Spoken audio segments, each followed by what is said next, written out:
माता की, भारत माता की, वंदे वंदे वंदे। आज ये मेरा अति सौभाग्य है कि मैं अपने घर मनाली में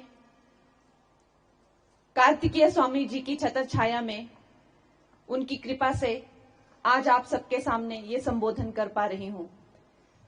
मैं अपने सारे गांव वासियों का, मेरे भाई बंधुओं का, पार्टी से जितने भी लोग मुझसे जुड़े हुए हैं, सब कार्यकर्ताओं का दिल से स्वागत करती हूं, अभिनंदन करती हूं।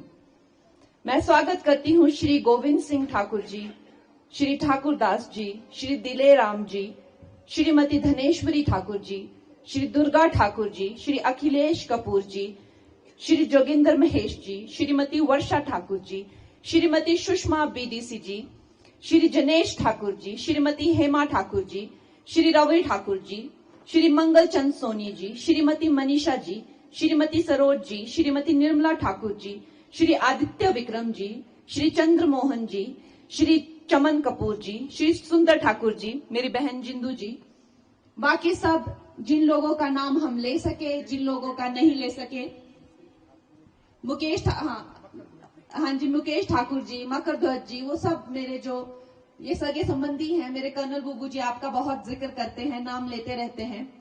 तो यहाँ पे जो है मेरे अपने सगे संबंधी हैं, गांव वाले हैं। कार्तिकेय स्वामी जी, हमारे कार्तिकेय स्वामी जी जो शिव और पार्वती जी के ज्येष्ठ पुत्र थे, उन्होंने हिमालय में बहुत साधना की और ये वेदों में लिखा हुआ है और इतिहास गवाह है। फिर वो भारत भ्रमण पे निकल गए और उन्होंने अपनी तलवार को जो विराम दिया वो दिया साउथ इंडिया में, जहां पे उन्हें बहुत प्रख्याति मिली। उन्हें मुर्गन कुमार के नाम से हर जगह उनके बहुत भव्य मंदिर हैं और हर जगह उनकी जो है महिमा मंडन किया जाता है। कार्तिकेय स्वामी ने मुझे यहाँ बुलाया है, उन्होंने मुझे आशीर्वाद देकर ये देवभूमि और ये भी देवभूमि के बीच में मुझे भूमि प्रदान की है। और अवश्य ही सब लोग बड़े ही आश्चर्यचकित होते थे कि ये बड़े ही आश्चर्य की बात है कि ये बीच में ये पीस क्यों बचा हुआ था मनाली जैसी जगह में। तो मेरे माता पिता कहते हैं ये कंगना के लिए ही बचा हुआ था।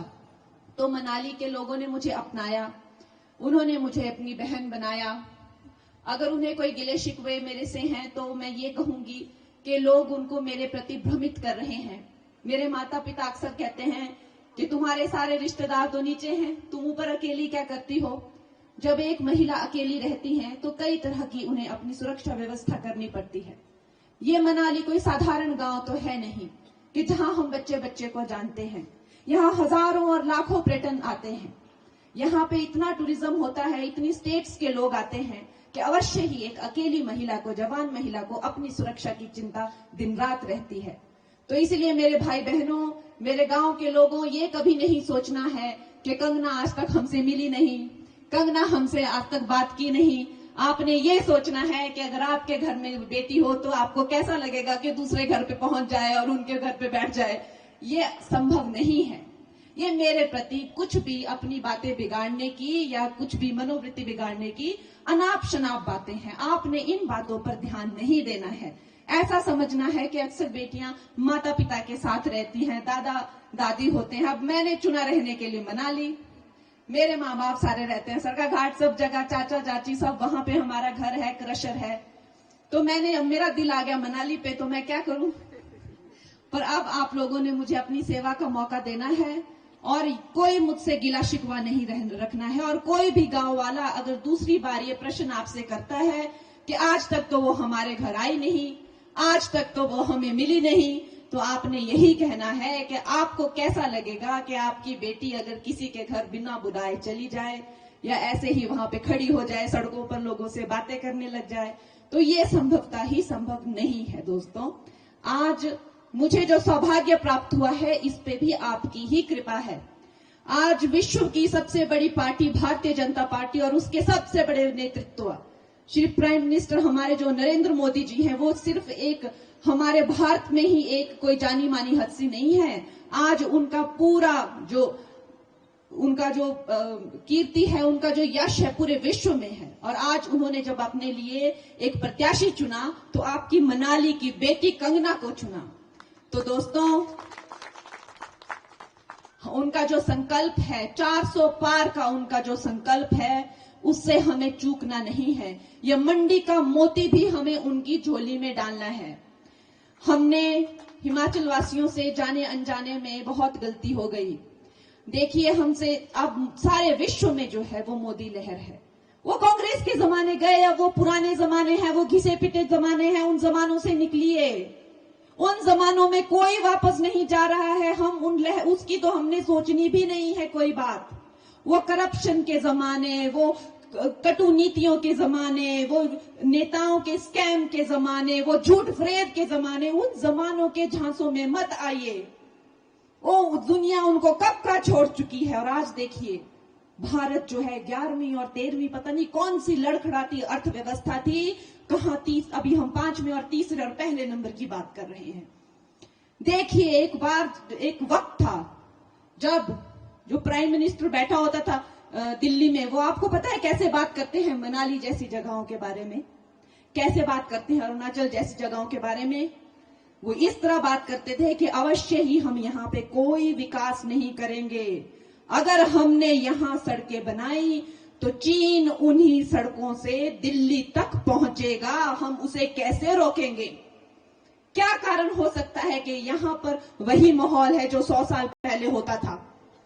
क्या इसका कारण हो सकता है कि क्यों इनकी कोई भी विकास नहीं किया गया। इसका यही कारण था क्योंकि ये डरते थे अगर रोड नहीं होंगे तो चीन आ नहीं पाएगा, अगर रोड होंगे तो उन्हीं रोडों से दिल्ली तक पहुंच जाएंगे। ये हमारे खिलाफ बहुत बड़ी साजिश हुई है कांग्रेस की, और उसी कांग्रेस की आज यहां सरकार है। और हमारा भारत तो भुगत ही रहा है जहां भी, क्योंकि हिमाचल भी तो अभिन्न अंग है भारत का। जब हिमाचल के लोगों को कष्ट होता है तो समस्त भारत को दर्द होता है, और उस कष्ट को हिमाचल भोग रहा है। 18 महीनों में कितने इन्होंने घोटाले कर दिए, जितना कि हमारे जयराम जी और ये सब आपको बताएंगे जो एक्स सीएम हैं, कितने हजारों करोड़ जो 5 सालों में उन्होंने कुछ महीनों में ही वो लोग खा गए, खा के डकारे भी नहीं उन लोगों ने। इतनी आपत्ति यहाँ पे आई, इतना सब कुछ आया, हमें पैसे नहीं देते, हमारे पास कुछ नहीं है, हमें कुछ नहीं दिया। अरे तुम्हारे पेटों को भरने के लिए कितना भी देंगे क्या कम है। जयराम जी को बार बार आना पड़ता है, इतना 1000 करोड़ दिया इनको, इतना 1000 करोड़ इनको तब दिया, इतने 1000 करोड़ इनको तब दिए, इनको शर्म ही नहीं है। तो दोस्तों, जो गलती हिमाचल से हो गई है वो गलती सुधारनी है। मेंबर ऑफ पार्लियामेंट सेंटर में बैठता है, और सेंटर में जिसकी सरकार होगी उसी के ही जो है वो हम कोई डिमांड कर सकते हैं, कोई मांग कर सकते हैं। और ये समस्त विश्व जानता है कि आएगा तो मोदी ही। तो मोदी जी के प्रत्याशी को आपको जिताना है। और हमारा जो